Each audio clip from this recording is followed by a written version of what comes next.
ಈ ನಂಬರ್ದು square root find out ಮಾಡಬೇಕು, ಈ ನಂಬರ್ದು ಕ್ಯೂಬ್ ರೂಟ್ ಫೈಂಡ್ ಔಟ್ ಮಾಡಬೇಕು. ಫಸ್ಟ್ ಏನು ಮಾಡಿ ಅಂದರೆ ಡೆಸಿಮಲ್ ಪಾಯಿಂಟ್ನ ತೆಗೆದು ಆಚೆ ಇಡಿ. ಡೆಸಿಮಲ್ ಪಾಯಿಂಟ್ನ ತೆಗೆದು ಆಚೆ ಇಟ್ಬಿಟ್ಟು ಡೈರೆಕ್ಟಾಗಿ 64 ಅಂತ ಬರ್ಕೊಳ್ಳಿ. ಇದು ಅಷ್ಟೇ ಡೈರೆಕ್ಟಾಗಿ 8 ಅಂತ ಬರ್ಕೊಳ್ಳಿ.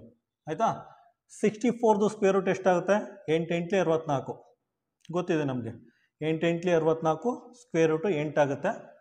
ನಂಬರ್ 8 ಕ್ಯೂಬ್ ರೂಟ್ ಏನಾಗುತ್ತೆ? ಕ್ಯೂಬ್ ರೂಟ್ ಏನಾಗುತ್ತೆ? 2 × 2 × 2 ಆಯಿತಾ? ಇದು ಕ್ಯೂಬ್ ರೂಟ್ ಏನಾಗುತ್ತೆ? 2 ಬರುತ್ತೆ. ಈಗ ನೋಡಿ 2 ಡಿಜಿಟ್ ಆದಮೇಲೆ ಡೆಸಿಮಲ್ ಪಾಯಿಂಟ್ ಇದೆ. ಆಯಿತಾ? 2 ಡಿಜಿಟ್ ಆದಮೇಲೆ ಡೆಸಿಮಲ್ ಪಾಯಿಂಟ್ ಇದೆ. ಆಯಿತಾ? ನೀವೇನು ಮಾಡಿ ಇದ್ರ ಸ್ಕ್ವೇರ್ ರೂಟ್ ಬಂದರೆ 1 ಡಿಜಿಟ್ ಆದಮೇಲೆ ಡೆಸಿಮಲ್ ಪಾಯಿಂಟ್ ಇಡಬೇಕು. 2 ಚುಕ್ಕಿಗೆ 1 ಚುಕ್ಕಿ ಬರುತ್ತೆ. ಆಯಿತಾ? ಫೈನಲ್ ಆನ್ಸರ್ಗೆ 1 ಡಿಜಿಟ್ ಆದಮೇಲೆ ಡೆಸಿಮಲ್ ಪಾಯಿಂಟ್ ಇಡಿ. ಆಯಿತಾ? 0.64ದು ಸ್ಕ್ವೇರ್ ರೂಟು 0.8.